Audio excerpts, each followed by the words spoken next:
Good afternoon.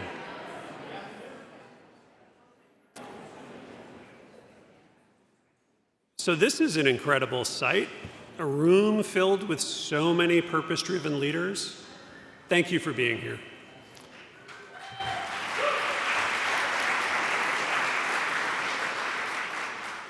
"25 years, that's how long we've been celebrating business innovation through our Citizens Awards. And today marks another milestone as we gather for our Business Solves conference.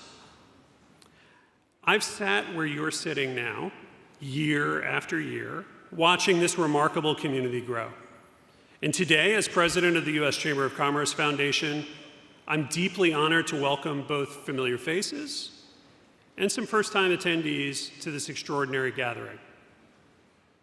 People often ask me what makes the U.S. Chamber Foundation unique. The answer is in this very room. We believe in the power of business to solve society's greatest challenges. For more than 2 decades, we've brought the brightest minds together under this roof, not just to talk about change, but to create it. That mission has never been more critical. We're living through a period of remarkable transformation. Technology is reinventing how we live and work. Our workplaces are still finding their post-pandemic footing, and natural disasters are testing our resilience like never before. Last month, I walked the streets of Maui. I met small business owners who lost everything in last year's wildfires. A shop owner held back tears while telling me that she was using our recovery grant not just to rebuild her business, but to feed her family and her workers. Through our partnership with American Express and local chambers, we've helped 100 small businesses find their footing again in a really, really difficult situation. We're tackling challenges on every front. Our team is mobilizing partners after Hurricanes Helene and Milton. We're launching our first National Civic Speed Championship in this very room. And we're strengthening the very foundations of our democracy through all of our work. This is why today matters so much. In a few moments, we'll celebrate our Citizens Awards finalists across 9 categories, from health to economic opportunity to disaster response. These aren't just corporate programs. They're transformational initiatives that prove what business can do when it operates at its best. During the next break, I hope you'll visit our finalist showcase in the Lee Anderson room. That's right across the hall over there. Vote for the program that moves you most. And remember, there are Southwest Airlines tickets at play here. So looking around this room, I see more than business leaders. I see problem solvers, I see innovators, I see community builders. Together, across sectors, industries, and communities, we're creating solutions that will echo for generations to come. Thank you to our sponsors who make this possible. Thank you all for being part of this journey. The challenges ahead are complex, but so is our capacity to meet them. At the Foundation, we're ready to work alongside each of you to build that stronger future. Let's get started. So with that, I'm pleased to introduce our first segment of the day, covering one of the most critical issues of our time, K-12 student achievement in the wake of the COVID-19 pandemic. Please join me in welcoming our speakers, Tom Kane, an esteemed economist and the Walter H. Gale Professor of Education at the Harvard Graduate School of Education, and Andy Rotherham, co-founder and senior partner at Bellwether, a national nonprofit that transforms education to support marginalized youth. We're thrilled to have them here to talk about where student achievement stands now, how states, school districts, and local communities can support educational and workforce development, and why it matters.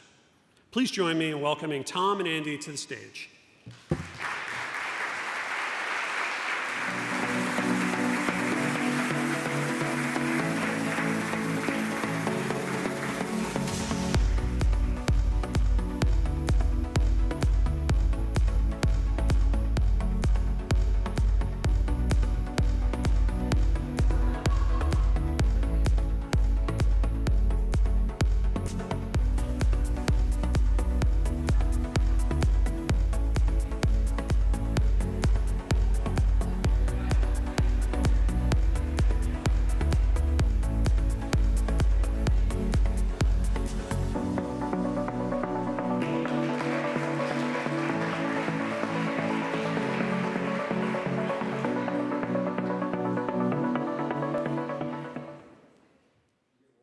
Yes. Good afternoon. Thank you so much for being here. I'm Andy Rotherham. I'm a co-founder and partner at Bellwether. We're a national education consulting firm, and I'm here with Tom Kane. Tom, do you want to introduce yourself, Sure, or do you trust me to do it? So I'm Tom Kane. I'm faculty director of the Center for Education Policy Research at Harvard. And I should say, and this is a full disclosure, I'm actually on Tom's advisory board, but as you'll see over the next 20 minutes, that's more Tom advising me than the other way around. So what we've got is some slides we're going to walk through. We're going to share some things that are going on and then get into what is the role of business and potentially addressing them. It will be no surprise to you all that we're still unwinding a great deal from the pandemic. So Tom, talk to us a little bit about like some of the impacts of the pandemic. Great. So contrary to what many of you may have heard, education, K-12 education, is not a hopeless quagmire, or at least hasn't always been. So between 1990 and 2015, there were large improvements in math and reading achievement. In fact, in math, there was about a 2.5-year improvement in terms of grade equivalence. Steady improvements year after year. In reading, similar, although smaller gains, like 3/4 of a year. Then, during the pandemic, there was obviously a large loss in achievement. And in fact, if you take the relationship between test scores and earnings and say, well, how much would such a loss cost students? It approaches $1 trillion, so more than $900 billion worth of student future earnings were lost during the pandemic. And as you see, there's been very little recovery since then. Okay, let's pause there for a second. There's a couple of things to unpack. First of all, I think you said something at the beginning and you kind of went right through it, but it's counterintuitive because you hear a lot, we've spent all this money, all this effort on reform, and we didn't get anything for it. And you're saying, in fact, we had a pretty steady growth trajectory over those years. Right. Between 1990 and 2015, if you had told me in 1990 that we would see 2.5 grade equivalent improvement in math nationally, I would have told you that's impossible. Yet we've achieved it, and yet the narrative still is, gosh, like there was, it's impossible to make progress. And by the way, the Chamber of Commerce played a role in this. In the improvement part, in arguing for testing and accountability, it was just that in 2015, you might say, what the heck happened in 2015? Well, in 2015, the federal government essentially, put up the white flag and surrendered on test-based accountability, and so that's why we then went into that plateau period, and so. We can talk later about how to get out. We date to 1990. Business played a role there. The first President Bush, H.W. Bush, and then Governor Bill Clinton convened not only the nation's governors and political leaders, but also business leaders in Charlottesville, Virginia, to try to set the course, the country on a course to a new set of standards and a new emphasis on education, which continued after that. Right. In the state, my adopted home state. In Massachusetts, the business community played a huge role in the school finance reform in the early 90s that also led to the accountability, the MCAS requirement. So one more question, and we'll continue moving through your slides. You also mentioned $1 trillion in loss, and so like my state of Virginia, we're back to 1990s achievement levels on the National Assessment of Education Progress. But something you also hear a lot is, well, test scores, like people sometimes talk about them like the stock market. They're going to go up and going to go down, so don't get too worked up about it. Or people talk about it and say, does it really matter? It's just a test. Like, is it really that important? It's like, okay, you're an economist. You're a cliche. You're the Harvard economist. So tell us why do these test scores, why do they actually matter to individuals, and why do they matter to us collectively? So there have been dozens of studies over time which just look at the relationship between test scores and earnings. And even some of them use what economists call like little natural experiments to measure the effects of test scores on earnings. So for instance, what quarter you were born in has implications for how many years of schooling you will have completed by the time that you take this test, and we can then use that difference in test scores by quarter of birth to look at, okay, so what's the effect on earnings of a 5 or a 10-point increase in test scores. So that kind of research has suggested, there have been many studies over time that point out this relationship, but also specifically on the test that we used for this slide, the National Assessment of Educational Progress, we've looked at the states that have seen big run-ups in test scores over time and compared them to states that have had much smaller increases and just said, what happened to the earnings and educational attainment and teen motherhood rates and arrest rates for children born in the states with the big increases, and in the places where there were big increases, there were improvements on all those outcomes. All right, so I know, spoiler alert, I've actually seen these slides in advance. Some of the best ones are, yeah. You got some surprises? Yeah. All right. Yeah. The impact wasn't, it wasn't equally distributed around the country. Certain communities were impacted more, and certain student groups. So talk about that a little bit. So actually, the losses were larger in the higher poverty districts around the country, and that was true for two main reasons. Number one, higher poverty schools stayed closed for longer. That in almost every state, the higher poverty the community was, the longer the school closures were during that 2021 school year. But a second reason is that per each week of closure, the losses were larger in the higher poverty school districts. That, Horace Mann famously said, the public school is the balance wheel of the social machinery. We saw that in action during the pandemic, because when schools closed, kids from poorer communities lost more ground because the educational opportunities available to them outside of school were less than other kids. So in this graph, I'm not just saying that higher poverty districts score lower than higher income districts. What I'm saying is that those gaps that existed in 2019 expanded substantially during the pandemic. Great. Keep going. Yep. But it wasn't uniform by income of the district. In some middle and higher income districts, there were substantial losses too. So for instance, in Prince William County, Virginia, Loudoun County, Virginia, Minnetonka, Minnesota, there were losses almost as large as, say, Detroit or Little Rock. And so it really varied by community, just the magnitude of the losses. And if you want to see what the losses were in your community on a national scale, say compared to every other district in the country, go to this website, the Education Recovery Scorecard.org, which we created with researchers at Stanford to basically report district by district around the country just what were the losses.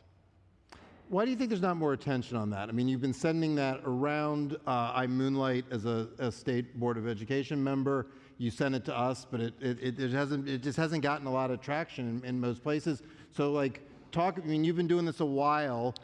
Why hasn't, this is a crisis in a couple of slides.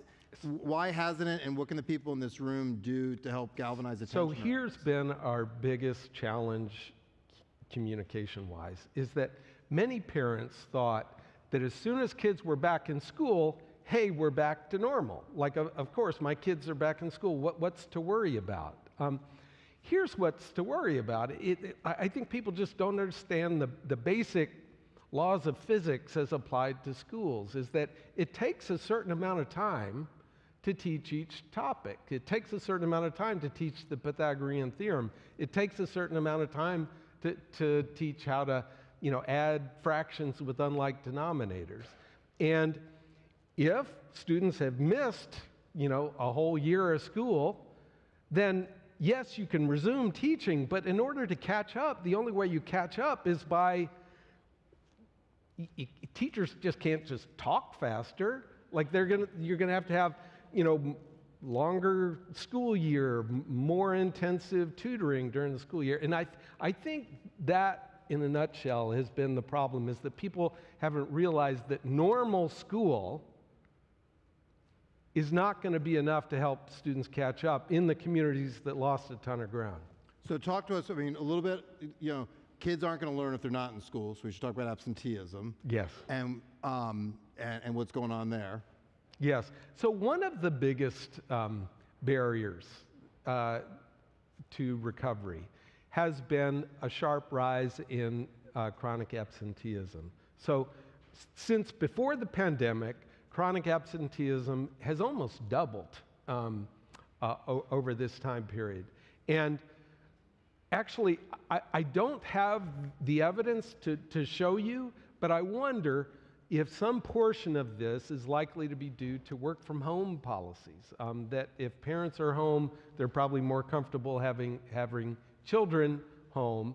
And so there may be a role that employers can play in helping students get back into school. It's actually, we're not, kids need more learning time and they're getting less learning time as a result of the rising absenteeism. Okay, so we've got absenteeism, and keep going.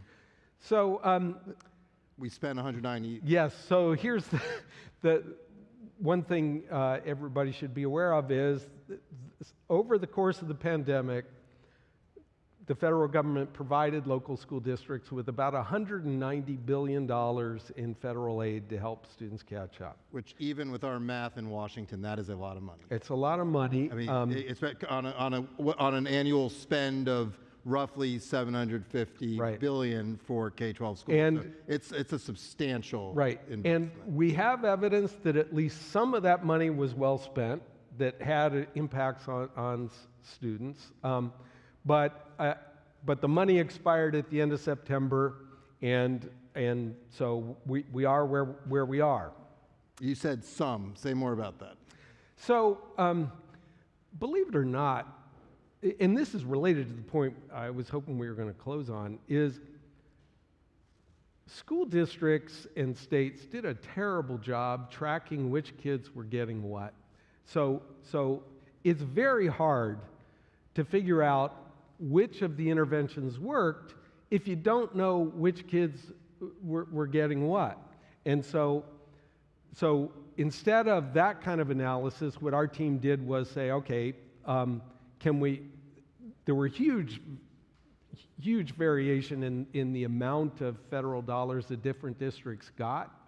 So we were able to just answer the question, did the districts that got $1,000 more per student see bigger improvement between 22 and 23? And the answer was yes, but the magnitude of effect was about what you'd expect from a general revenue increase. So the prior research suggested that when there's a general revenue increase, there's a small improvement in achievement, and we saw about that. And the federal dollars came with few strings attached, so it actually made.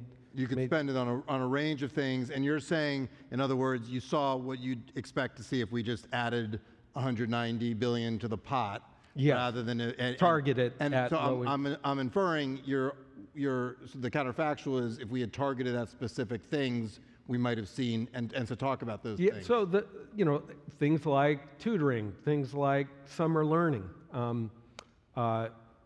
those are the kinds of interventions that double dose math, those kind of interventions are the ones that have an impact. Great, keep going. And so, what do we do now?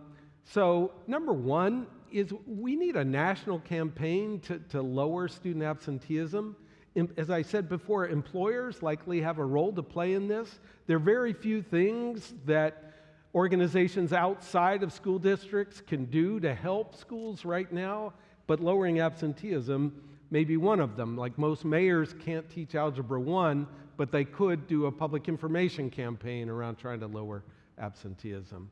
And a second thing is, even though the federal money's gone, if states don't step up, then the recovery is not going to finish. But rather than repeat the mistake that the federal government made and just providing across-the-board money, states could be doing what, like Texas is doing, where the state says, look, we will pay for half the cost of each additional day beyond 180 days. So we'll incentivize you to increase learning time. We're not going to mandate it, but we're going to incentivize it. More states could be doing that kind of And let's pause there for a second, because something else you hear a lot is this idea that, well, this happened, it was bad, we spent the money, we didn't get a lot for it, but it's too late now. And you're saying it's absolutely not. It's not too late, but it's going to fall to states. I think you guys know as well as I do that it seems unlikely that there's going to be much more federal action, no matter how things turn out next week. So I think if your state is not stepping up, then basically what they're doing is they're saying, okay, we're okay with students paying the price for the pandemic. I mean, the learning losses are probably the most unequal and the longest lasting, results of the pandemic. Okay, keep going. And this is a lot of kids. This is a bubble that's going to move through. This is the future workforce. So there's a role to be played in anything we can do to try to get these kids caught up. Right. So the last thing I just wanted to touch on is just how do we get back on the growth path that we were on from 1990 to 2015? And I'd argue that the only way we're going to do it is if school systems start learning from the interventions that they've tried. So here, let me just skip ahead to a last slide. Here's an example. So over the last 5 or 6 years, more than 30 states have implemented some kind of science of reading reform. I bet almost everybody in this room lives in a state that has launched some kind of science of reading reform.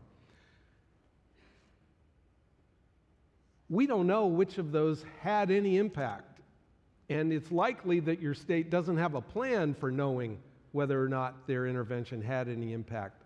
We all ought to be demanding that we figure out which aspect of these science of reading reforms had an impact on student literacy so that we can collectively start to advocate for those kinds of interventions more nationally. Another example, student absenteeism. We've seen a doubling in chronic absenteeism since before the pandemic, and students aren't going to catch up without it. But rather than just roll out massive programs without evidence, why don't we pilot some different approaches, collect evidence on efficacy, and then quickly scale up the ones that have been shown to be most effective. By the way, that's the kind of work my research center and other research centers around the country are set up to do, is to help school agencies figure this out. A third is tutoring. There are a number of states that have, even though the federal dollars have expired, are planning to use their own dollars to continue tutoring interventions. Like, we ought to be regularly tracking which kids are getting tutors, which kids aren't. Let's measure impacts on student achievement. Longer school year, as I mentioned, Texas has this, we'll pay for each half day, a half day cost for each additional day beyond 180 days. Is that working? Cell phone bans. A number of districts and states now are talking about cell phone bans. We ought to be measuring whether or not those things are having an impact on student achievement. It won't be, there are no silver bullets, and we should stop looking for them. Rather, we should be looking for things that work, at particular interventions that work. More than any intervention in vogue today, having the systems and the habits of evaluating the interventions that we do try, that's going to be the thing that makes a big difference 20 or 30 years from now. And in closing, rather than go through sort of chapter and verse, at Bellwether we did a paper with the Chamber recently that first of all acknowledges what I know some of you may be thinking. Education is not a fantastic issue right now. Anyone who's opened a newspaper knows it's become very politically toxic over the last few years and so forth, and it talks about that and it talks about the ways business can still apply pressure, set the guardrails for a more productive conversation while steering clear of those issues that obviously people don't want to have a corporate brand associated with. And that there's ways to do that. And historically, that's what business has done. It hasn't necessarily been in the weeds on all of these issues, but it's set the table for a conversation about what do we need schools to do, what kind of skills and knowledge do kids need when they come out of school, and then what's the role of policy in providing that. And we're just very grateful for the time today to come and share that with you. But also, if this if we start to evaluate these interventions that states are trying, and you have evidence that such and such works, it's not a ideology that argues for it, we've got evidence of efficacy, that could then provide ammunition for local chambers around the country to help improve student outcomes. And that is our message. We come to you from education to say all is not lost back in our home country. And so please, we're grateful for the time. You guys have a terrific program ahead of you, and congratulations in advance to the finalists. And thank you very much for giving us a little time to discuss education and the future workforce. Thank you.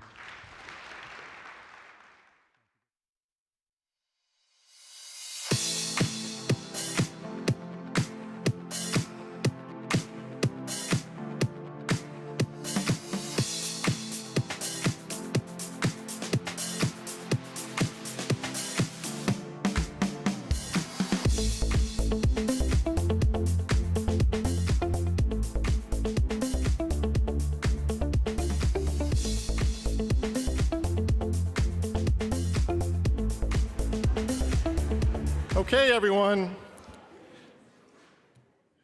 Who's ready to win some awards? Okay. That's not enough people. We've got 9 awards to give out. Come on, everyone. Let's hear it.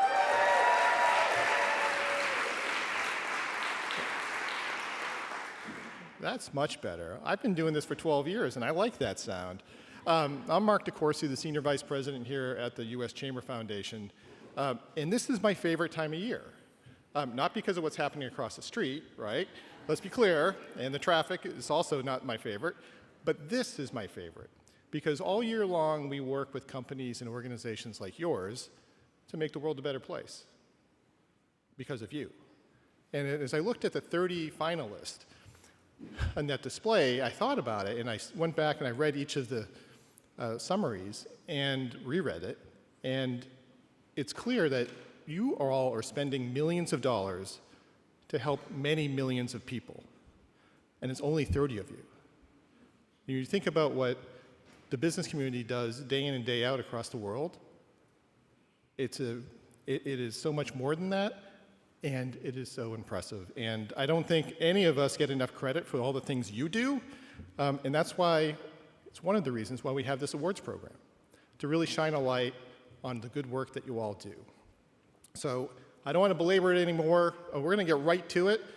Tom and Andy gave us a warm-up on education, and that is our first award category.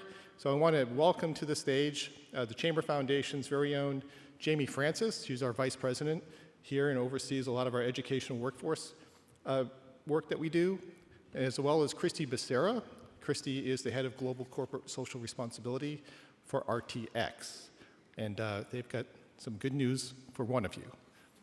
With that, I'll have Jamie and Christy come on out. Thanks, everyone. Our first award is for the Best Commitment to Education program. Please welcome Jamie Francis, Vice President of Policy and Programs at the U.S. Chamber of Commerce Foundation, and Christy Becerra, Director of Corporate Social Responsibility at RTX, to present this award.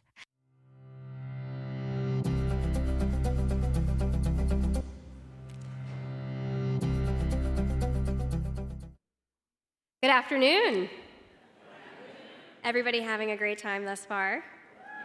Beautiful faces in the crowd, so it brings me great pleasure to join you. As said, my name is Jamie Francis, and I have the great pleasure of serving as Vice President at the U.S. Chamber of Commerce Foundation. I serve with the education and workforce team at the foundation for the past 13 years.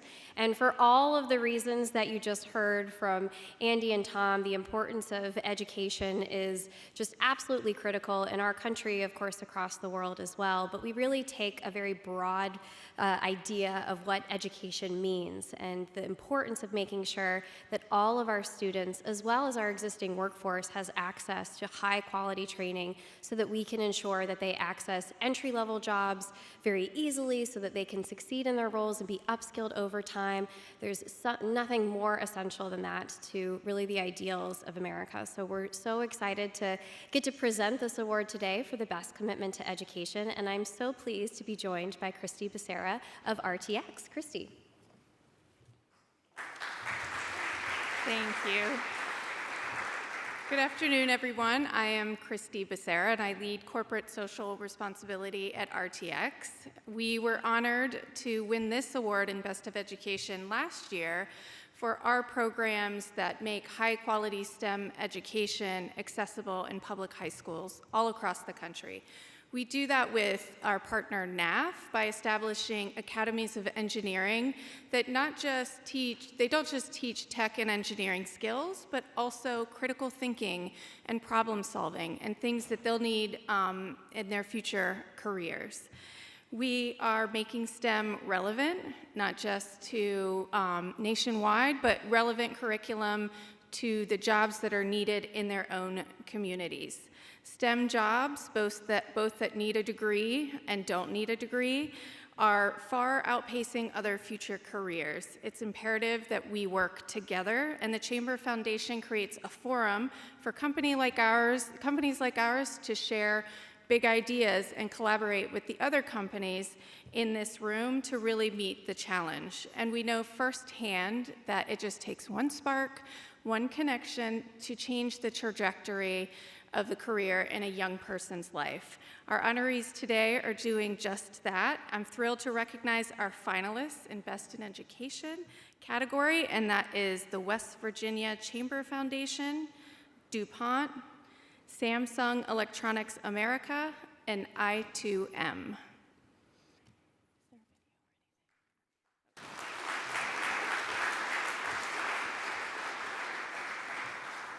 And I'm very pleased to announce the recipient for this year's Best Commitment to Education Award is Samsung Electronics America.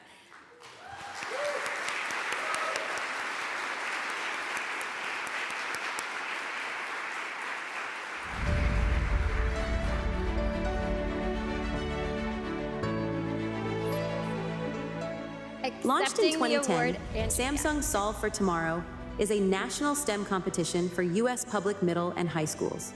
It challenges students to use STEM skills to develop solutions for local issues, inspiring students to innovate for their communities, and cultivating a diverse and skilled workforce. Over 15 years, the program has awarded over $27 million in technology and supplies to more than 4,000 schools.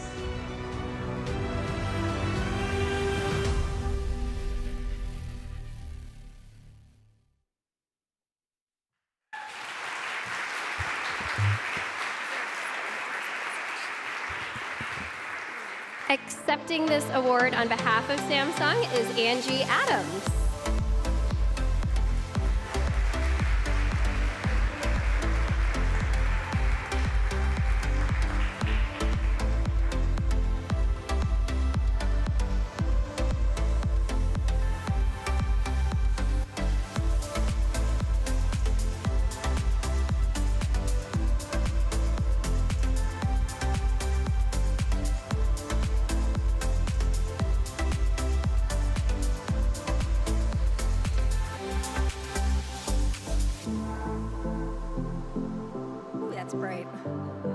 Hi, I'm Angie Adams. I'm a senior manager of corporate citizenship at Samsung Electronics America, and I have the pleasure of overseeing our Solve for Tomorrow program.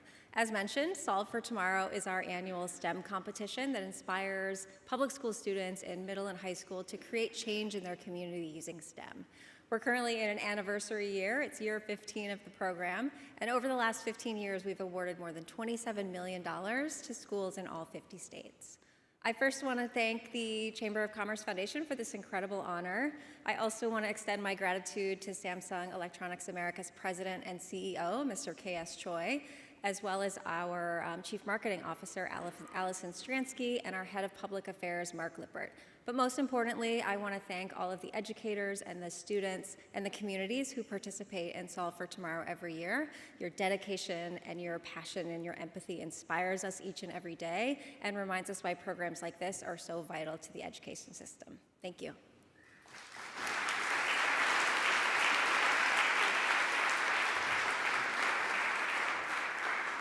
Please turn your attention to the screen for the first question in our corporate citizenship quiz. Play along and test your knowledge throughout our award ceremony today. Just scan the QR code to get started in the event app.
Next, we have the award for Best Economic Opportunity and Empowerment Program.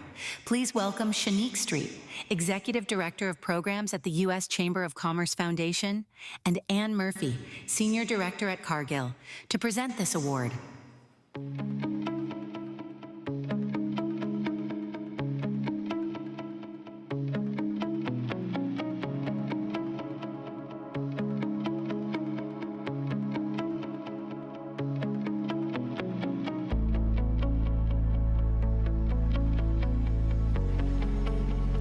Good afternoon, everyone, and thank you for joining us today.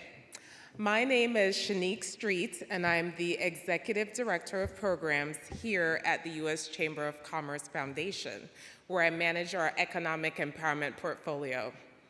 I've been a member of the Chamber Foundation team for over 4 years, where I've worked on corporate relations, strategic partnerships, the International Women's Day Forum, and economic empowerment issues. I would like to thank all of our finalists today for the Best Economic Opportunity and Empowerment Award category. Each of our finalists are nominated because of the impact they've had in their communities through a wide array of programs that increase access to opportunities and resources and reduce barriers to their community's advancement. Capital One's Breaking Barriers Through FAFSA workshops help students and their families navigate the FAFSA application process. Entergy Corporation's Helping Vulnerable Households Survive the Perfect Storm provides solutions to customers as they navigate increased costs associated with extreme heat, inflation, and disruptions in global fuel supplies. The Guardian Life Insurance Company of America with Minding Your Money, Skills for Life, where high school students take courses focused on building the skills for financial wellness. So I'd like to say thank you to all of our finalists and all of you in the audience who continue this important work. Last year, Cargill won the award for Best Economic Opportunity and Empowerment. And now I would like to introduce my co-presenter from Cargill, Anne Murphy, Senior Director of International Government Relations. Anne? Hello. Good afternoon, everyone. Thanks so much. I'm Anne Murphy, and I'm Senior Director of International Government Relations at Cargill. And it is truly an honor to be here at the Chamber of Commerce's Foundation Citizens Awards. Cargill has been a supporter of the Chamber and of the Citizens Award because we deeply believe in the power of business to drive positive change. In fact, we were fortunate enough, as Shanique said, to be recognized with this very same award last year for our long-standing work with CARE, a wonderful organization, on our Promoting a Sustainable and Food Secure World program, which has improved food security and reduced poverty in 13 countries for more than 4.6 million people. That experience reinforced for us just how impactful cross-sectoral partnerships can be in tackling critical issues. And today, we celebrate the incredible achievements in the category of Best Economic Empowerment Program. This year's finalists have demonstrated exceptional commitment and ingenuity in their efforts to empower individuals and communities. Just a reminder, they are Entergy Corporation, helping vulnerable households survive the perfect storm, extreme heat, inflation, and disruptions in global fuel supplies. The Guardian Life Insurance Company of America, or Guardian, empowering teens nationwide with Minding Your Money, Skills for Life. And Capital One, breaking barriers through FAFSA workshops. These programs are shining examples of how business can create opportunity, build resilience, and foster economic mobility. They are truly an inspiration, and the judges had a very tough decision to make. And now it's my pleasure to turn it back over to Shanique, who will announce this year's winner. And today's winner for the Best Economic Opportunity and Empowerment Award goes to Capital One.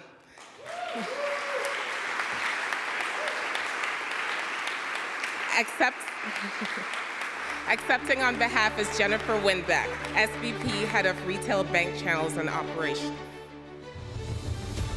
Capital One partnered with the National College Attainment Network and 15 member organizations to support FAFSA completion in 20 cities across the country. The program used Capital One cafes for free FAFSA workshops and offered 24/7 text message support through Mainstay's platform, guiding students on FAFSA-related topics and automatically answering questions.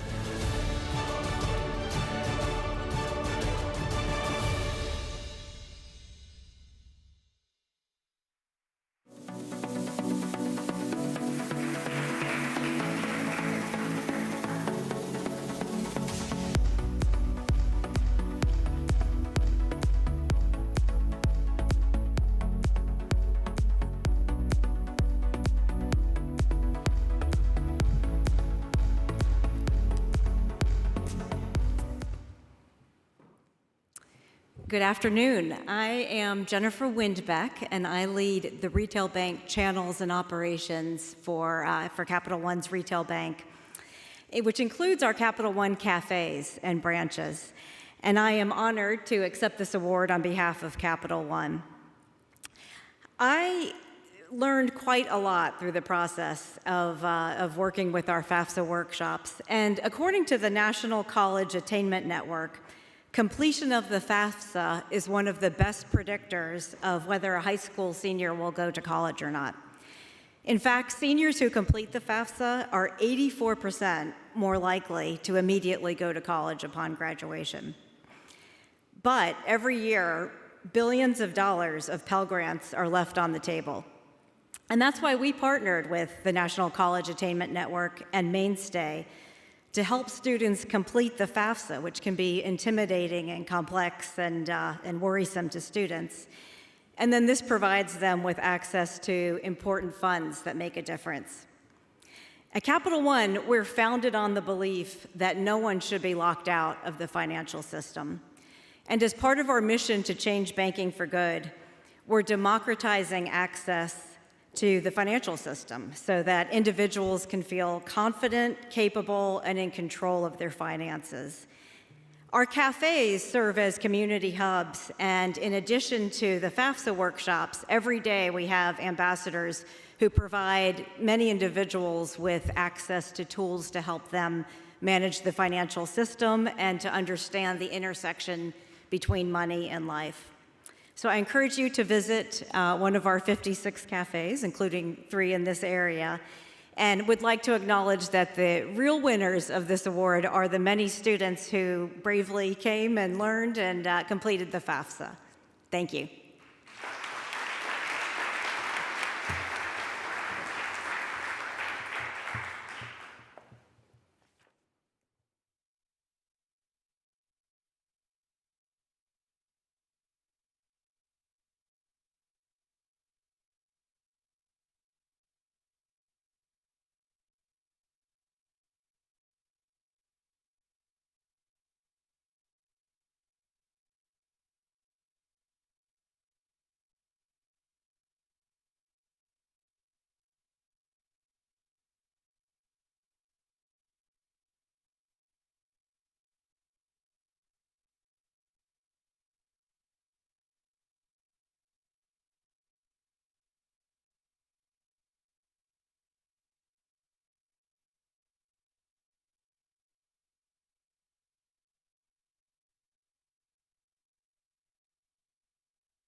Our next award is for the Best Community Improvement Program.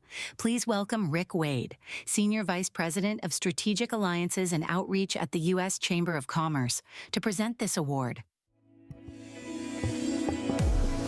Well, good afternoon, everybody. Good afternoon. You know, the voice of God said, I'm Rick Wade, Senior Vice President for Strategic Alliances and Outreach, and that's what I do at the Chamber. I think I have the best job. I get to travel across America and do outreach and build alliances to bring more people into our fight for free enterprise. I work with business schools to make sure that our young business leaders of the future understand the policy challenges that we are confronted with. Get a chance to work with those who are formerly incarcerated and getting them more connected to jobs. Even hosted just last month all of Team USA, some 300 Paralympians and Olympians right here in our Great Hall, connecting them with companies who can utilize their skills now and as they think about transitioning from sport. What's most inspiring is perhaps working with small businesses across America and inspiring entrepreneurship, helping them grow. Because as you know, small businesses are not only job creators, but they're very important anchors in the social and organizational fabric of our society. They give back, they volunteer, they help to improve our communities.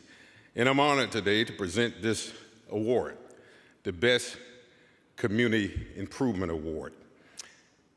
I've always wanted to do this, and the nominees are Creative Conference Brewing Company, the Creature Conference Brewing Company, the Creature Conference Get Comfortable Literacy Initiative, the PNC Financial Services Group, Partner Up, empowered by PNC, and Johnson Outdoors Clean Earth Challenge. And the winner is Creature Conference Brewing Company, accepting Accepting on behalf Fenwick Broyer, Senior Vice President of Commercial Operations.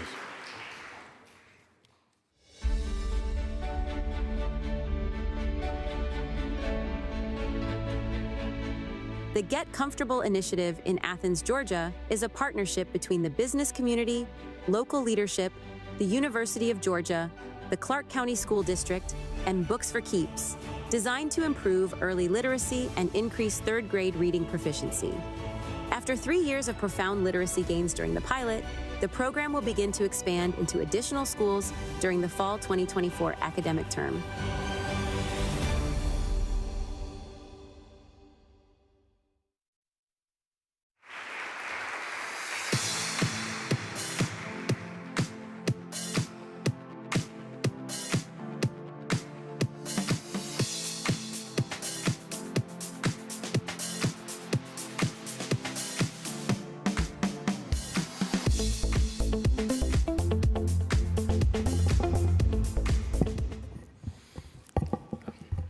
As has already been stated, my name is Fenwick Broyard, which, like Creature Comforts, is also a mouthful.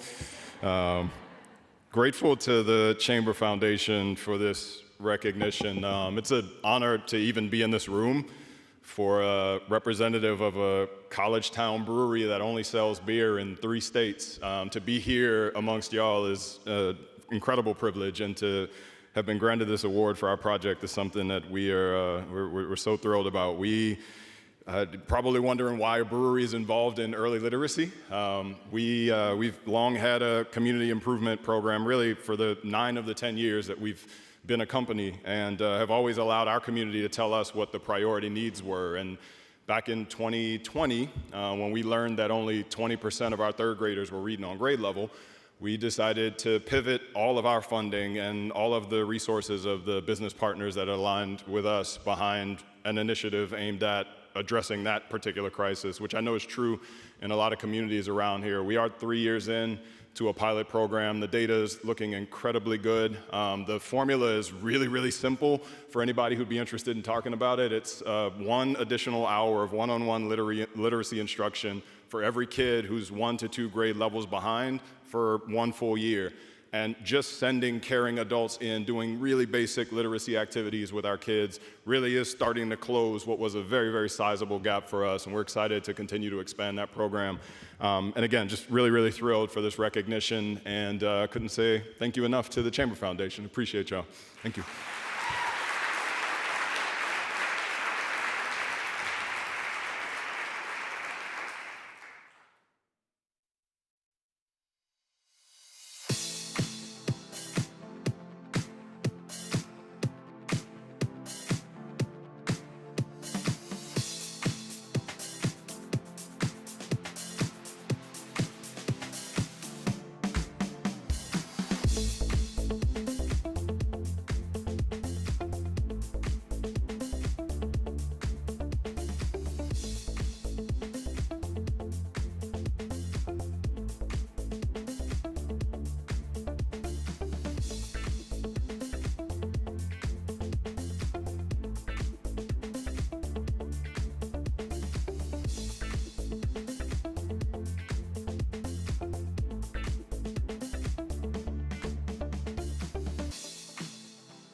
Our next award is for the Best Community Resilience and Disaster Response Program.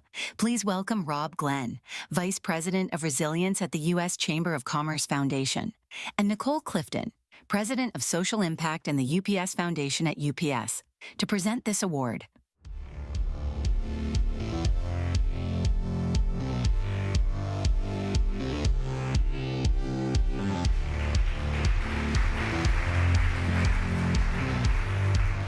Hey, good afternoon. My name is Rob Glenn. I'm the Vice President for Global Resilience at the U.S. Chamber of Commerce Foundation.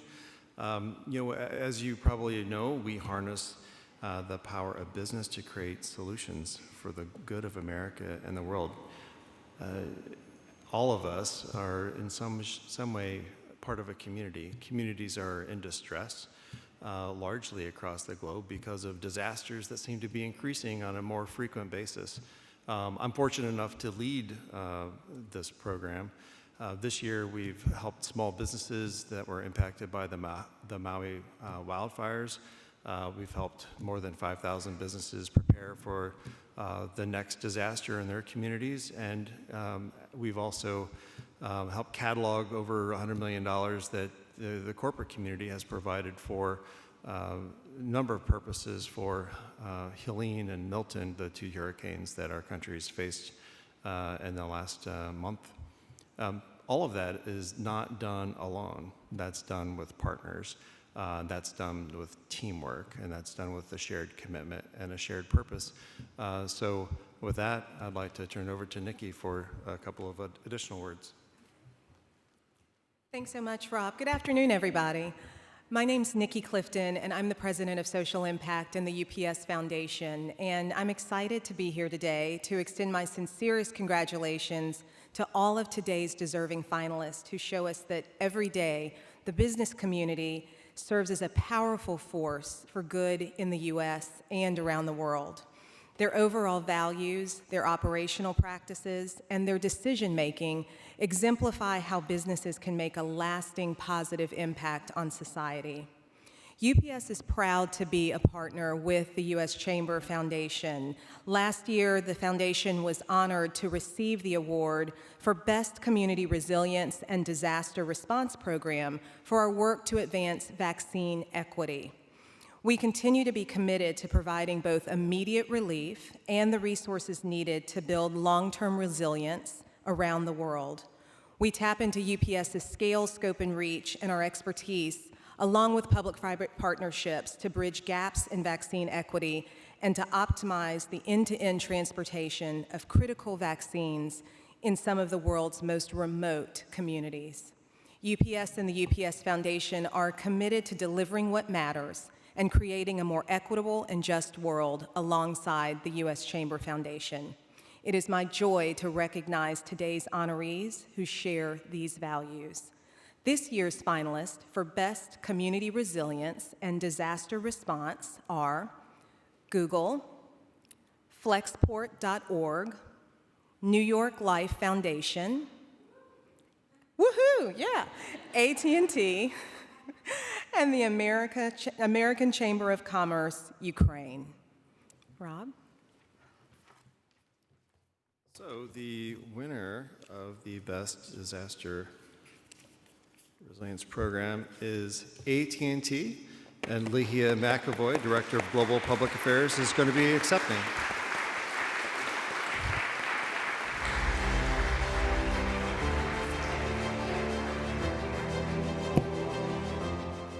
AT&T's Climate Risk and Resilience Portal offers free, localized climate data to aid community planners and disaster mitigation officials in creating informed plans.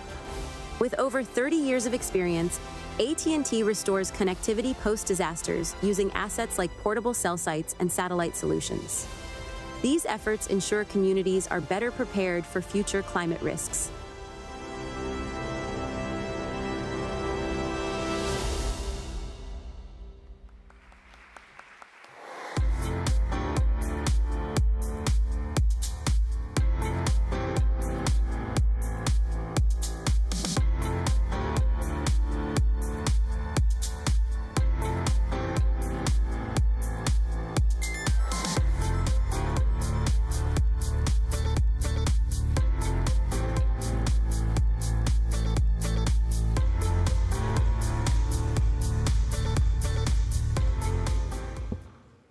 Good afternoon, everyone. My name is Lehia McAvoy, and I am a Director of Global Public Affairs at AT&T.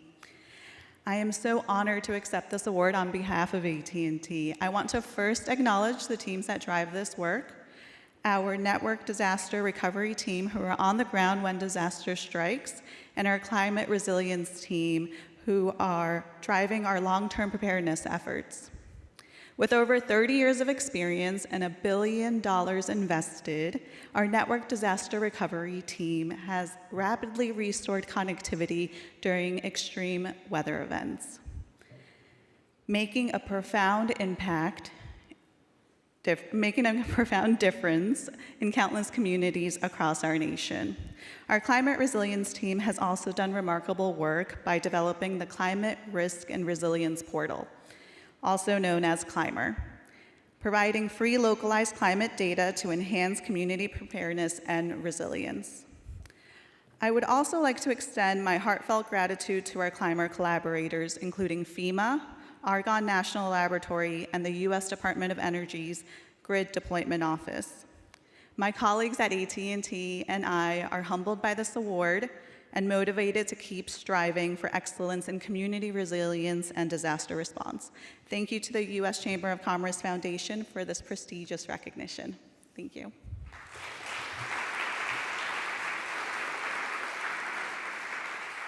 Take a break and enjoy some networking time. We'll resume our program shortly.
Program.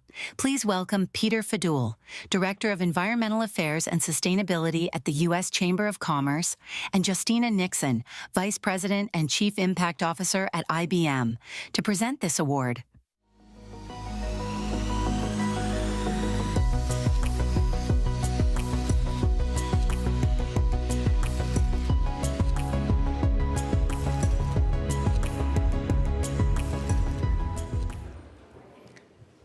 Good afternoon, everyone, and thank you so much for being here. I'm Peter Fadul, and I'm the Director of Environmental Affairs and Sustainability at the U.S. Chamber of Commerce. I've had the distinct honor of presenting this prestigious award for the past 2 years at Business Solves, and I'm thrilled to be here today with you all, my colleagues at the Foundation, our finalists, and our winner from last year, Justina Nixon Saint-Thiel from IBM, to help present this year's Citizens Award for Best Sustainability Program. These awards are living proof that business can deliver on some of the most critical issues of our time, from economic and opportunity and civics to community resilience and, of course, environmental sustainability. The private sector, working hand in hand with governments, nonprofits, and communities, is one of the most significant drivers of sustainability efforts in the U.S. and around the world, and will continue to be in the crucial years to come. Year after year, I'm incredibly impressed and heartened by the countless examples of companies making a significant positive impact in sustainability and striving towards ambitious, game-changing environmental goals in areas including climate, the circular economy, biodiversity, green tech innovation, among countless others. The Chamber and Chamber Foundation, fueled by our members and supporter companies, are pleased to be valuable partners in helping navigate, highlight, and share knowledge around the best practices and policies that enable the private sector to drive this impact. Last year, the Chamber helped lead the largest ever U.S. business delegation to COP28 in Dubai, and we look forward to building on this momentum at COP29 in Azerbaijan, which is coming up in just under 2 weeks, and COP30 in Brazil next year. Additionally, we've led on powerful community programs around the country while working with our corporate partners. This includes our Beyond 34 program that focuses on collaborating with the business community to advance the circular economy in U.S. cities, which you'll hear more about during our plenary sessions tomorrow, among many other very important topics. And lastly, of course, we have our Citizens Award for Best Sustainability Program, which lifts up some of the most impactful company initiatives, innovations, and business practices demonstrating the difference the private sector can make. I want to thank all of our contestants for the incredible work they're doing. I know our judges have their work cut out for them each and every year to narrow this pool of leaders down. And now I'd like to hand it over to my colleague Justina from IBM, our past winner from last year, to tell you about their work, what the award meant to them, and introduce our finalists for this year. Justina. Thank you. Hi, everyone. Thank you so much. Such a pleasure to be back here again this year. I lead our corporate social responsibility and ESG work at IBM. And it was such an honor to receive the Best Sustainability Program Award on behalf of IBM and the many people who work every single day to make the IBM Sustainability Accelerator possible. The IBM Sustainability Accelerator is our premier sustainability program focused on how we use AI and hybrid cloud and other technologies to really impact vulnerable communities globally. We focus on using AI to deliver clean energy modeling and forecasting, water management, sustainable agriculture, and most recently, we focused on creating a cohort focused on resilient cities. Sustainability is a critical challenge for many communities worldwide. And that's why we work with those communities, with governments, with nonprofit organizations, and with universities to address some of the most pressing environmental problems and to scale those projects that can have the biggest impact in those communities. And that's why I'm also excited to see other initiatives and programs rolling out across industries, from repurposing resources to saving water and promoting circularity. So let's keep creating and partnering to find new solutions for today and for the future. And with that, let's get to the awardees. The 2024 Best Sustainability Program finalists are Cascade. Cascade Platinum Plus reduces water, energy, and time. Southwest Airlines, Repurpose with Purpose, from trash to treasure. And Ecor International, Crafting a Greener Tomorrow, Ecor's dedication to sustainable solutions. Back to Peter. Thanks so much, Justina. And without further ado, the winner of this year's Citizens Award for Best Sustainability Program is Southwest Airlines. And accepting on behalf of Southwest is Anna Schwager, Senior Corporate Responsibility Manager. Repurpose with Purpose is Southwest Airlines' global sustainability initiative that upcycles aircraft seat leather, keeping it out of landfills. Since its 2014 launch, the program has donated over $2 million and 1.4 million pounds of leather, providing employment, skills training, and other benefits to communities worldwide, while also enhancing aircraft fuel efficiency by updating its seat design.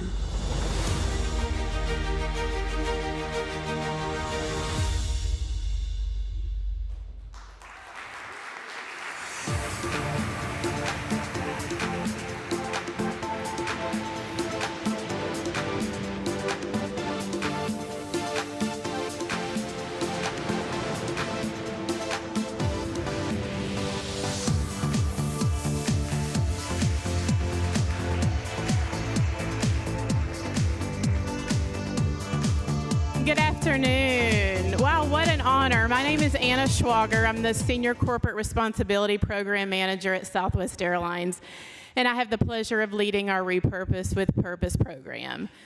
This is such a big honor in 2024 for us to receive this award because it's the 10th anniversary of Repurpose with Purpose. So thank you so much to the U.S. Chamber Foundation. What an honor. You know, Southwest is always looking for ways to give back to our communities, and utilizing our aircraft seat leather created such a unique opportunity for us to do so. And we have 13 partners in this program, 11 in the U.S., 2 in Costa Rica, and I'd like to share 2 quick stories of impact. I love to tell stories. One of our partners out of Jacksonville, Florida, they've sold $1 million worth of products made with upcycled Southwest aircraft seat leather, and that is translated to more than 30,000 hours of employment and services for human trafficking survivors. So they're called Rethreaded. Please check them out because they do some amazing work. And then my other favorite story of impact is the story of Carolina. She's a rural artisan in Costa Rica who works for one of our partners, Wear Sauce.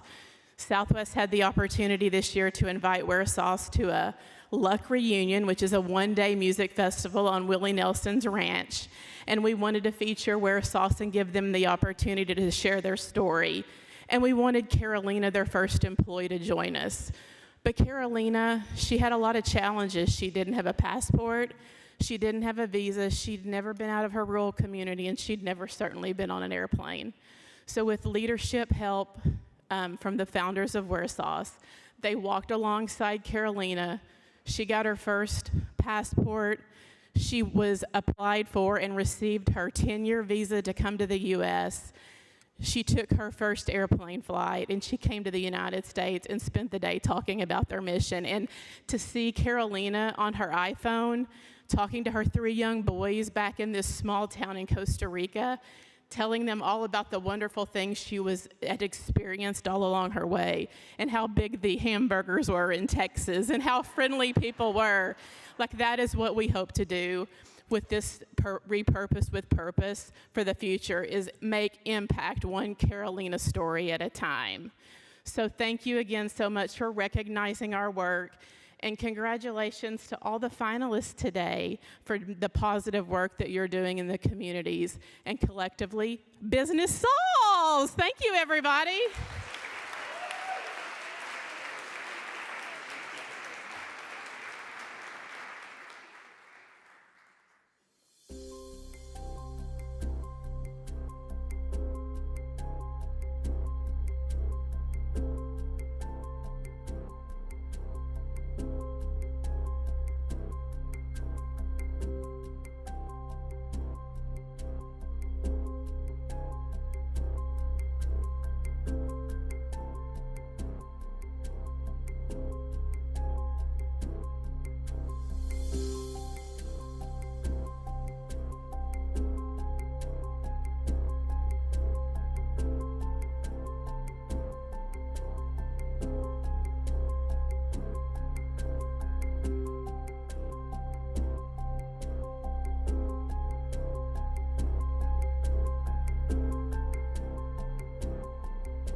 Our next award is for the Best Health and Wellness Program.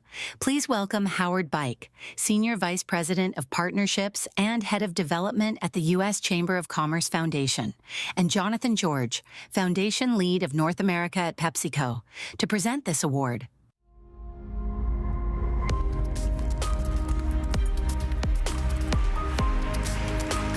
Good afternoon, everyone. It is such an honor and privilege to be presenting the award winner in this specific category. Before joining the U.S. Chamber of Commerce Foundation, I had spent many years working in the health and wellness space, and I can say from personal experience that all the nominees are not only improving lives, but they're actually saving lives. And for that, they should all feel very, very proud about the great impact they're making. So last year's winner is to my left. It gives me great pleasure to introduce my friend Jonathan George from the PepsiCo Foundation.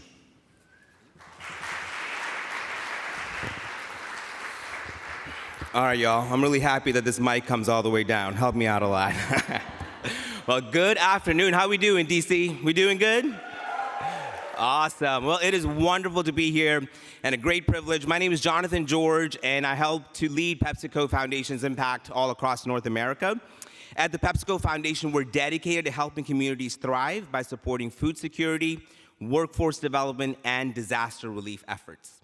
In 2023, our programs reached 12 million people in 40 different countries with partnership with over 400 organizations. We're also incredibly honored, thank you for that round of applause, appreciate that. We're also incredibly honored to be one of the sponsors of the Business Solves Conference, and if I may say so, the premier sponsor. We were really thrilled last year to be recognized as part of the Citizens Award for our partnership with Gen Youth, where we focused on expanding access to nutritious school meals for 50,000 children who need it most. It's through these types of collaborative efforts that we can make a lasting change. Through our PepsiCo Foundation's own Food for Good initiative, we continue to tackle food insecurity by providing access to meals for kids for after-school meals, as well as for summer meals. Now I'm thrilled to introduce this year's outstanding finalists for the Best Health and Wellness category. Teva Pharmaceuticals for community routes, access to mental health care in partnership with Direct Relief and the National Association of Free and Charitable Clinics. Subaru of America, Subaru Loves to Help in partnership with Operation Warm. And finally, Edward Jones, partnering to eradicate a threat to health and wealth, Edward Jones and the Alzheimer's Association.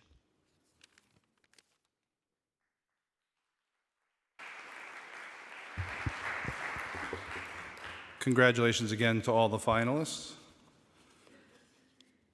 The winner is Teva Pharmaceuticals. Accepting on behalf of Teva Pharmaceuticals, Carol Richardson, Senior Director, ESG and Health Equity, Community U.S. Roots, President. access to mental health care, supported by TEVA, Direct Relief, and the National Association of Free and Charitable Clinics, enhances mental and behavioral health care for underserved populations. This initiative also provides grants and donations of generic medicines to free and charitable clinics, improving access to treatment for depression and anxiety among uninsured patients.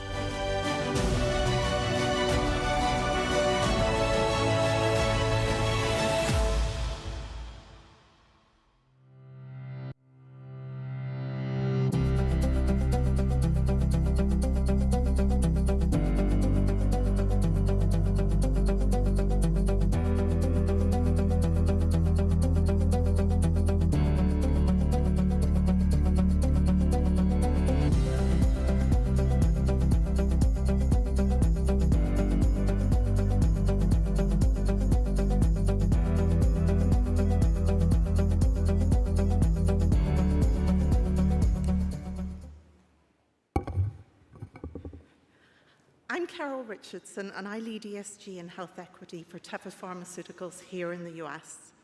Since the onset of COVID, the rates of depression and anxiety have been rising, and in particular amongst already vulnerable populations.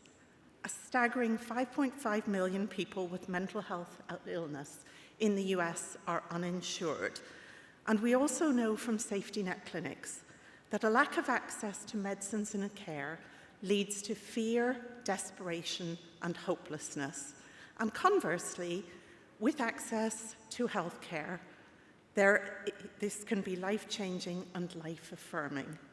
And that's why in 2022, we launched Community Roots Access to Mental Health Care. Since then, we've donated more than 17 million generic medicines, and more than 48,000 people have received behavioral health services through programs at free and charitable clinics, each designed to meet the needs of the local community. Of course, we couldn't do it on our own. We have our partners, Direct Relief, Teva's long-time trusted product donation and program partner, and the National Association of Free and Charitable Clinics, who work with their member clinics to ensure the medically underserved have access to quality health care. Thank you to the Chamber of Commerce Foundation for this incredible recognition and honor. Thank you to Teva leadership for their unwavering support of the program, and to our partners, Direct Relief and the NAFC. And congratulations to all the finalists tonight. It takes a village, or in this case, a business community, but together we can make a difference. I'd like to leave you all with a quote from a patient, and I read, "All I saw was a black abyss of nothingness yawning ahead of me. I felt like my life was useless, worthless. That was my inner world for almost 3 years. Following therapy and taking medicine, the darkness began to lift. I no longer feel trapped, helpless, hopeless, worthless, joyless, and futureless. I'm regaining my creativity and enjoying learning new things again. Everyone deserves the chance of hope for the future. Thank you. And thank you to the Chamber of Commerce."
Good afternoon, and welcome to this prestigious award ceremony. My name is Deanna Stokes, and I'm the manager of Civics at the U.S. Chamber of Commerce Foundation. Today, we gather to celebrate the remarkable achievements of businesses that have made significant contributions to the community and our nation.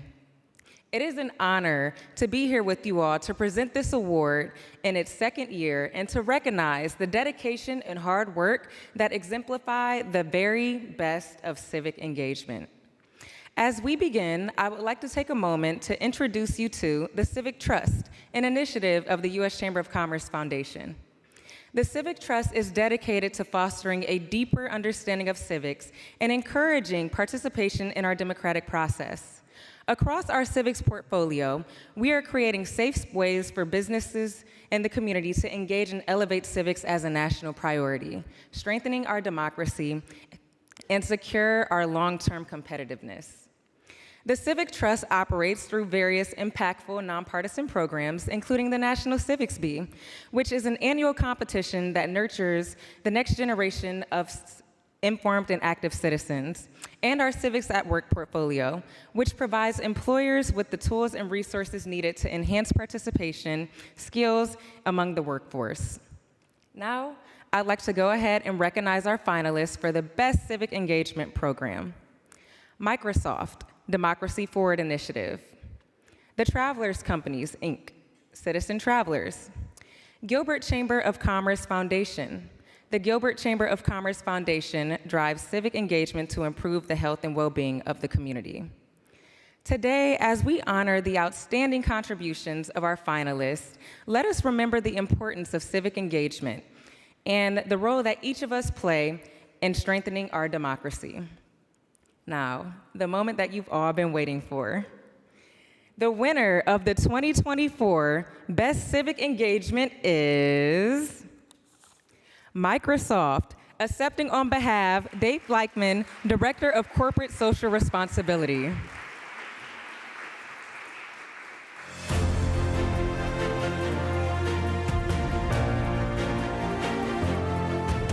Microsoft's Democracy Forward initiative aims to protect open and secure democratic processes and ensure information integrity through technology and partnerships. It helps defend against cyber attacks and promotes civic engagement. Externally, Microsoft partners with organizations like National Voter Registration Day to enhance voter information and registration. Internally, the Civic Engagement Hub helps employees activate around issues that matter to them.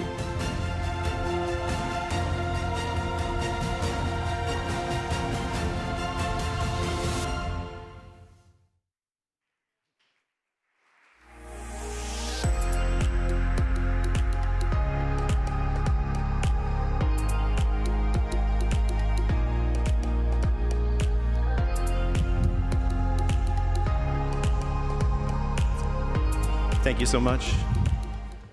My name is Dave Leichman. I'm the Director of Corporate Civic Responsibility at Microsoft. We used to be called the Defending Democracy Program, and we did a lot of work worldwide working with elections commissions and defending systems of democracy, but more from the cybersecurity perspective. And then almost 4 years ago, something unthinkable happened. Democracy here in the United States came under threat. Since that time, we decided we needed to do more. We needed to move democracy forward. And as part of that, we incorporated civic engagement into our work. And thanks to the leadership of our president and vice chair, Brad Smith, it's become an integral part of our work to move democracy forward. But you know, it's like, this is a really cool award. Thank you to the Chamber Foundation. I want to thank, though, the employees of Microsoft, because they are the actual people that do this work. They're the people that do civic engagement work. I just write emails and write checks. Yeah. The employees of Microsoft last year alone gave $250 million to charity and donated 1 million hours of their time. That's incredible. That inspires me to do this work every day. But I also want to thank, in the back, Alex Saxerode and Max Marquardt, who run our Civic Engagement Volunteer Team, which is a group of employees that care so much about civic engagement that they sacrifice time out of their days to make sure that Microsoft employees are resourced to vote. And do the work that they do. So I'm thankful for everybody here and for their hard work, and thank you for this. And I have to say it because I'm up here and I have the microphone. If you haven't voted already, next week there's an election going on, please vote. Thank you.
Our next award is for the Best Corporate Steward, Small and Middle Market Business.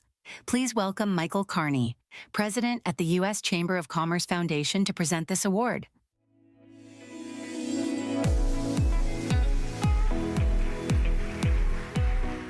So I just found out that that's AI introducing me. So next year, it'll be a hologram of me presenting this award. God help us. So I am so excited to introduce our next category, Best Corporate Steward, Small and Middle Market Business. The Best Corporate Steward Award is presented to companies that have demonstrated unparalleled commitment to the needs of their communities and a proven track record of success in creating positive impact through their values, operational practices, and decision-making. The Best Corporate Steward category shows us what's possible when purpose is embedded at the core of a company. And the finalists are Glassy Baby LLC for their One-of-a-Kindness initiative, Imagine Deliver for their efforts to rebuild a future city for everyone, and Vector Global Logistics for its Logistics with Purpose program. And now I shall dramatically open the envelope. And the winner is Vector Global Logistics.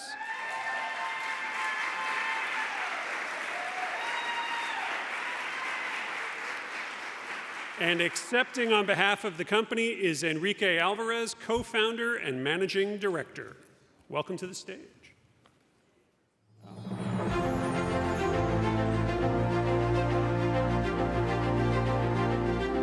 Created by Vector Global Logistics, the Logistics with Purpose program integrates charity with every shipment, providing meals, medical care, and other assistance.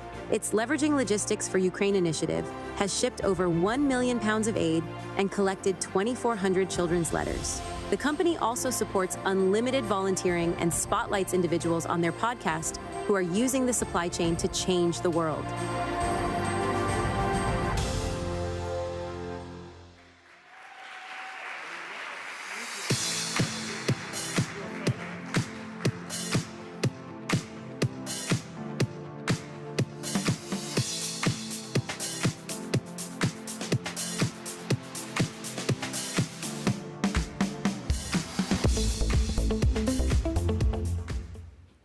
Well, thank you so much. I have a teenage daughter that I invited to come here with me today, and she chose school. So let me do this real quick. I really hope that will give me some street cred with her. First and foremost, I am humbled to be here. It's a pleasure. I'm thrilled. And just sharing the room with so many organizations here. Your example really inspires us and makes us work harder, makes us get out of bed every day. And we really, really appreciate being in this very amazing community. So thank you. Thank you also for the U.S. Chambers of Commerce Foundation. This award right here validates all the hard work. This award represents why we do what we do. So thank you very much. And please know that I'm here as the messenger. This award is not for me. This award is for my team and our employees around the world. If there wasn't for their commitment, their passion, their hard work, dedication, and overall kindness, none of these would be possible. Our culture made me be here, so I'm their biggest fan, and I can only thank them that they allow me to continue being part of their team. I would also like to take the opportunity to thank the conscious capitalism community.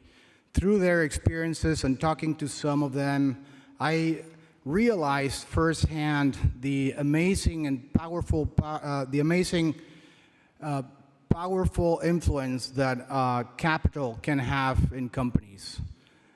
Also, in similar, the B Corp and the B Lab organization, we just recently went through the certification process, and through the process, we became out a much better company. So we appreciate that as well. Vector has a unique culture. We actually ship things around the world. But if you were to ask our employees what we do, they would probably come and tell you a variety of, we're making a positive impact in the world, we're donating food to children in Africa, we're helping rebuild communities after natural disasters.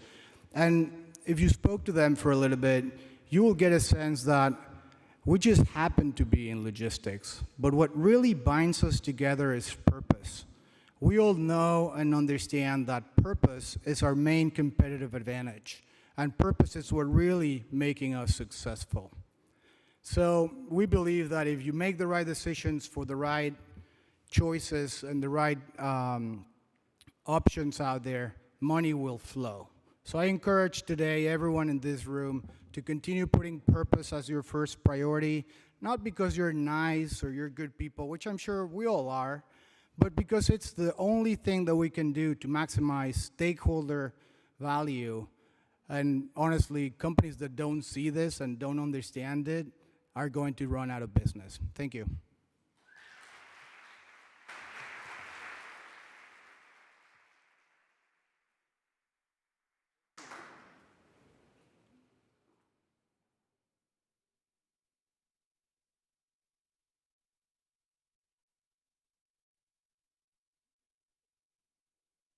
Hello, everyone. It's great to be here today. Thank you to the U.S. Chamber of Commerce Foundation for inviting Medtronic to co-present this award. I am Liz Lunn, Senior Director of the Medtronic Foundation, and as last year's recipient, Medtronic had the opportunity to share our mission, our journey, our commitment, and our results in responsibly serving our patients, our employees, and our communities. And today, it's very exciting to be here with all of you in a room full of colleagues that are also committed to serving the community and demonstrating the impact the private sector can have for good. Business solves. So with that, I will go ahead and announce this year's nominees for the Best Corporate Steward Large Business Award. The first one is Pinnacle Insurance. Pinnacle Assurance winning strategy is doing well by doing good. The next is Tata Consultancy Services. Tata Consultancy, go innovate together. And then the final is United Health Group, advancing equity to build a modern, high-performing health system. And I will turn it over to Mike to announce the winner. Thank you, Liz. I'm thrilled to announce the winner of our 2024 Citizens Award for Best Corporate Steward Large Business is Tata Consultancy Services.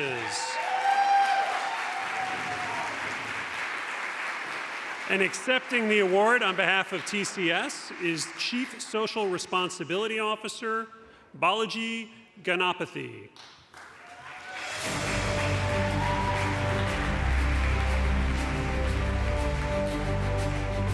TCS empowers individuals and communities by creating opportunities in the digital economy for women, youth, and marginalized groups.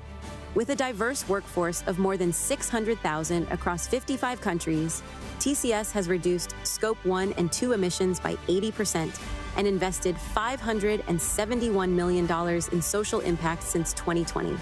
The company has empowered 15.9 million people globally with literacy education and digital skills.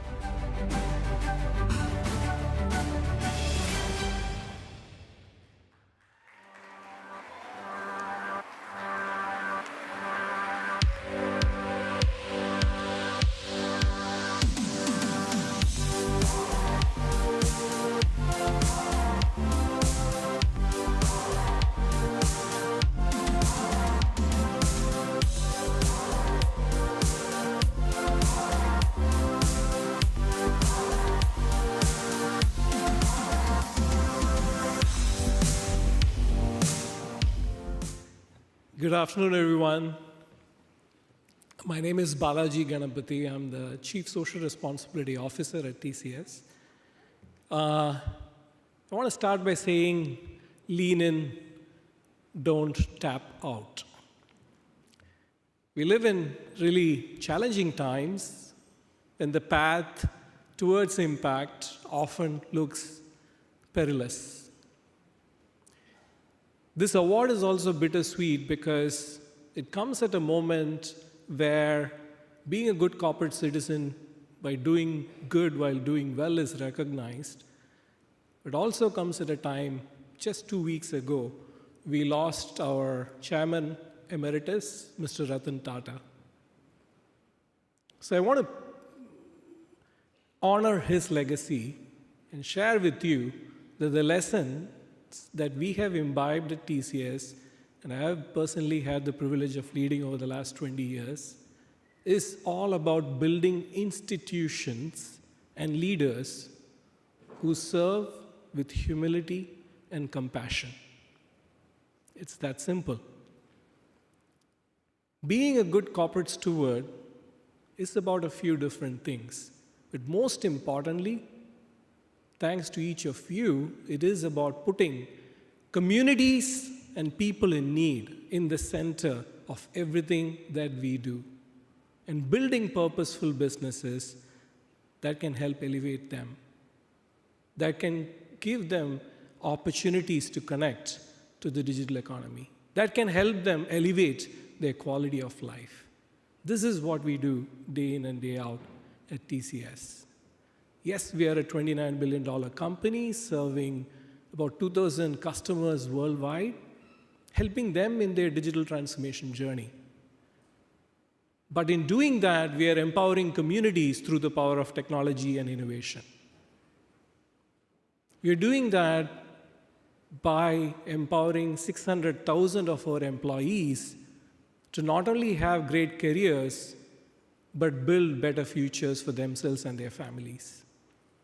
And they, in turn, are giving back to support the needs of the community here in the US and around the world.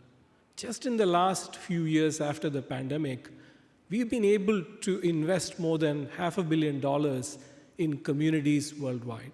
But more importantly, the work that we are able to do with many of you here around the room as partners to address grassroots problems at the intersection of where the need is high, the resources are low, and we as good businesses can make a difference. That has been the most rewarding. Our employees have donated over 13 million hours of volunteerism since the pandemic. But most importantly, day in and day out, those organizations, community resource organizations that are at the last mile, that are helping lead this effort, need our support today more than ever before. So I end by thanking the Chamber and thanking each of you for the work that each of you are doing, your organizations are doing, and what you're leading. But I leave you with the message I started: lean in, don't tap out. Thank you.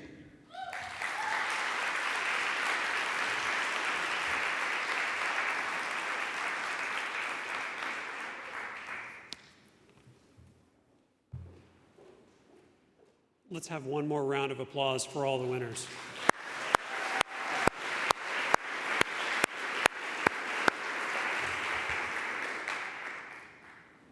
Thank you again for spending your most precious resource, your time with us this afternoon. The formal part of the program for today has concluded. We're going to invite you to join us across the hall for a reception. I'm told there will be adult beverages. All are welcome. No AI, no holograms. But thank you very much for the work you do. Thank you for the support you've shown for the Citizens Awards finalists and for the winners. And we look forward to seeing you again tomorrow. Thank you very much.